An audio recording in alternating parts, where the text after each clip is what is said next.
नमस्कार दोस्तों, स्वागत है आप सबका आपके अपने चैनल अल्फा प्लीडर्स में। मैं अभिषेक मिश्रा वशिष्ठ प्रस्तुत हूँ एक और अध्याय के साथ में, जो कि मेजर अमेंडमेंट्स के बारे में बात करता है, जो कि कॉन्स्टिट्यूशन में 1951 से लेकर आज तक में किए गए हैं। तो बिना कोई भूमिका बनाए चलिए आराम से प्रारंभ करते हैं।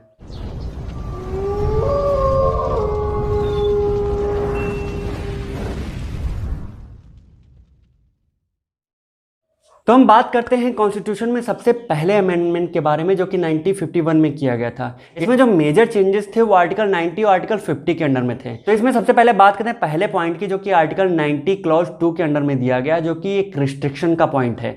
तो इसमें 3 पॉइंट्स ऐड किए गए, 3 सब पॉइंट्स ऐड किए गए। सबसे पहला पब्लिक ऑर्डर, दूसरा friendly relation with foreign state और तीसरा इंसाइटमेंट टू एन ऑफेंस। और इसके अलावा रिस्ट्रिक्शन के पहले रीजनेबल टर्म यूज किया गया, जिसके बाद ये रिस्ट्रिक्शन रीजनेबल रिस्ट्रिक्शन हो गया। और तीसरा पॉइंट ये कि आर्टिकल 90 क्लॉज 6 को ऐड किया गया, जो कि स्टेट को ट्रेड और कॉमर्स के सिलसिले में मोनोपोली देता है या राइट्स देता है, और यह कहीं भी आर्टिकल 19 के क्लॉज 1 के सब क्लॉज जी के अंतर्गत आने वाले फंडामेंटल राइट्स को इन्फ्रिंज नहीं करता। और इसके बाद नेक्स्ट पॉइंट ये आता है कि आर्टिकल 15 में क्लॉज 4 जोड़ा गया, जो कि socially and educationally backward classes के बारे में रिजर्वेशन की बात करता है। नेक्स्ट आते हैं हम अपने अगले अमेंडमेंट के, जो कि 24th अमेंडमेंट है। इस अमेंडमेंट को गोलकनाथ केस के अगेंस्ट किया गया था, उसके फैसले को उल्टा करने के लिए किया गया था। गोलकनाथ केस में कोर्ट ने यह फैसला दिया था कि कॉन्स्टिट्यूशनल अमेंडमेंट जो कि आर्टिकल 368 के अंडर में होते हैं, वो सारे अमेंडमेंट्स आर्टिकल 30 में आने वाले लॉ के डेफिनेशन में आएंगे। तो इसी के अगेंस्ट में इस अमेंडमेंट को ला के यह कहा गया कि कॉन्स्टिट्यूशनल अमेंडमेंट्स जो आर्टिकल 368 के अंडर में पार्लियामेंट करती है वो लॉ की डेफिनेशन में नहीं आते, और इसके साथ ही साथ पार्लियामेंट को अमेंडमेंट के सिलसिले में अनलिमिटेड पावर दे दी गई। और उसके बाद तीसरा इंपॉर्टेंट अमेंडमेंट 38th अमेंडमेंट है, जो कि 1975 में आया। यह उस टाइम पे लाया गया जबकि राष्ट्र में इमरजेंसी लगी हुई थी और विपक्ष के सारे कद्दावर नेता या फिर जेल में थे या फिर किसी तरह की कस्टडी में थे। तो इसमें यह कहा गया कि जो गवर्नर है और जो प्रेसिडेंट है, इनके इमरजेंसी के सिलसिले में जो सेटिस्फैक्शन का पॉइंट है उसे फाइनल माना गया, और इनके इस सेटिस्फैक्शन के पॉइंट को कहीं भी चैलेंज नहीं किया जा सकता। नेक्स्ट आते हैं हम 39th अमेंडमेंट पे, जो कि 1975 में ही आया था, और ये इंदिरा गांधी वर्सेस राजनारायण के केस के अगेंस्ट में आया था। इस केस में इलाहाबाद हाई कोर्ट ने रेस्पोंडेंट इंदिरा गांधी को 6 साल के लिए इलेक्शन के सिलसिले में डिस्क्वालीफाई कर दिया। इसके अगेंस्ट इस अमेंडमेंट में यह प्रोविजन सेटअप किया गया कि प्राइम मिनिस्टर के इलेक्शन के सिलसिले में किसी भी अदर जगह पे इसको चैलेंज नहीं किया जा सकता। इसको चैलेंज करने के लिए पार्लियामेंट के थ्रू एक फोरम एस्टेब्लिश किया जाएगा और उसी में इनको चैलेंज किया जा सकता है।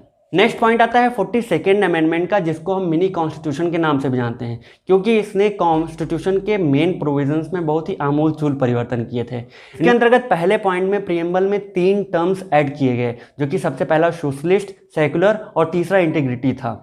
और फंडामेंटल ड्यूटीज को भी पार्ट 4 ए के अंतर्गत इसमें सेटअप किया गया। इसी अमेंडमेंट में जुडिशरी के प्रोविजन में बहुत ही मेजर चेंजेस किए गए।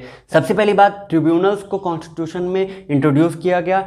दूसरी बात, सुप्रीम कोर्ट से उनके जुडिशियल रिव्यू के साथ साथ रिट ज्यूरिसडिक्शन को कर्टेल कर लिया गया। और तीसरी बात, कॉन्स्टिट्यूशनल अमेंडमेंट्स को जुडिशियल स्क्रूटनी से अलग माना। नेक्स्ट आते हैं हम 44th अमेंडमेंट पे, जो कि 1978 में आया था। इसके अंतर्गत जो पहला मेजर चेंज किया गया कि वो आर्टिकल 90 क्लॉज 1 के सब क्लॉज एफ में आने वाले राइट टू प्रॉपर्टी को एक फंडामेंटल राइट से हटा के एक कॉन्स्टिट्यूशनल राइट, जो कि आर्टिकल 300A के अंतर्गत है, उसमें सेटअप कर दिया गया।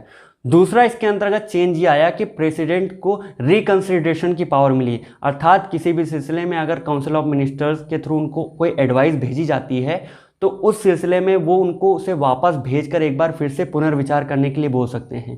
लेकिन अगर काउंसिल ऑफ मिनिस्टर ने फिर से उन्हें वापस भेज दिया अपना एडवाइस, तो उस सिलसिले में वो उस पर साइन करने के लिए बाध्य हो जाएंगे। इसके अलावा इसमें तीसरा पॉइंट ये है कि 42nd अमेंडमेंट के थ्रू जुडिशरी से जो उनकी रिट ज्यूरिसडिक्शन और जुडिशियल रिव्यू की पावर छीनी गई थी, वो इन्हें वापस कर दी गई। और सबसे लास्ट की इमरजेंसी के प्रोविजन में एक्सटर्नल डिस्टर्बेंस की जगह पे आर्म्ड रिबेलियन शब्द यूज किया गया। इसके अलावा इसमें क्वेरम सिस्टम को, जो कि 42nd अमेंडमेंट के थ्रू हटा दिया गया था, उसको फिर से इफेक्ट में लाया गया। और सबसे लास्ट में आर्टिकल 359 के अंतर्गत यह व्यवस्था की गई कि इमरजेंसी के प्रोविजन में जहां सारे फंडामेंटल राइट सस्पेंडेड हो जाते हैं, उस कंडीशन में आर्टिकल 20 और आर्टिकल 21 सस्पेंडेड नहीं होंगे।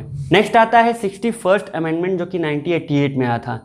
इसके अंतर्गत एडल्ट सफरेज में जो एज थी वो 21 से घटाकर 80 ईयर्स कर दी गई। या भारत में अब हर उस व्यक्ति को जो कि 18 साल से ऊपर है उसको राइट टू वोट मिल जाता है। Next major amendment 65th amendment आता है, जिसके अंतर्गत शेड्यूल कास्ट और शेड्यूल ट्राइब्स के लिए एक स्पेशल ऑफिसर अपॉइंट करने की जगह पे national commission for schedule tribes and schedule caste introduce किया गया और इसी के अंतर्गत इसके कंपोजिशन, अपॉइंटमेंट, सैलरी, ऑफिस से रिलेटेड इनके रिमूवल तक का प्रोविजन सेटअप किया गया। अगला बहुत ही इंपॉर्टेंट अमेंडमेंट है जो कि 73rd अमेंडमेंट है, जिसके अंतर्गत इंडियन कॉन्स्टिट्यूशन में पंचायत व्यवस्था को इंट्रोड्यूस किया गया और पंचायत व्यवस्था से रिलेटेड सारे प्रोविजन सेटअप किए गए। इसके अंतर्गत कॉन्स्टिट्यूशन में पंचायत को पार्ट 9 में जगह दी गई, जहां पे 29 सब्जेक्ट के साथ में 16 आर्टिकल्स और इसे 11th शेड्यूल भी इसमें सेटअप किया गया। नेक्स्ट हम बात करेंगे 86 अमेंडमेंट के बारे में। इसके अंतर्गत आर्टिकल 21A जोड़ा गया, जिसमें राइट टू एजुकेशन जो कि 6 से 14 साल के बच्चे हैं उनके लिए राइट टू एजुकेशन एक फंडामेंटल राइट बनाया गया और इसी से रिलेटेड एक डायरेक्टिव प्रिंसिपल सेट किया गया। नेक्स्ट हमारा second last point 99th amendment है, जिसके अंतर्गत नेशनल जुडिशियल अपॉइंटमेंट कमीशन को स्टैब्लिश करने की, उसके कंपोजिशन, अपॉइंटमेंट से लेकर उनकी सैलरी, बाकी सब प्रोविजन सेटअप किए गए। कमीशन का काम हाई कोर्ट और सुप्रीम कोर्ट के जजेस के अपॉइंटमेंट से लेकर उसके ट्रांसफर के सिलसिले में सारे एडवाइजर्स को देना था।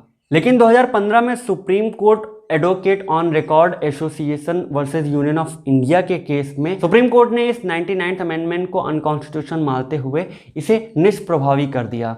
और सबसे लास्ट पॉइंट हमारा 103rd अमेंडमेंट है, जिसके अंतर्गत economically and socially weaker sections को 10% आरक्षण एजुकेशनल मैटर्स में एडमिशन के मामले में देने की बात की गई। तो ये थे हमारे इंडियन कॉन्स्टिट्यूशन के अंतर्गत आने वाले सारे major amendments and I hope कि आपको ये वीडियो पसंद आया होगा और सारे प्रोविजन समझ में भी आए होंगे।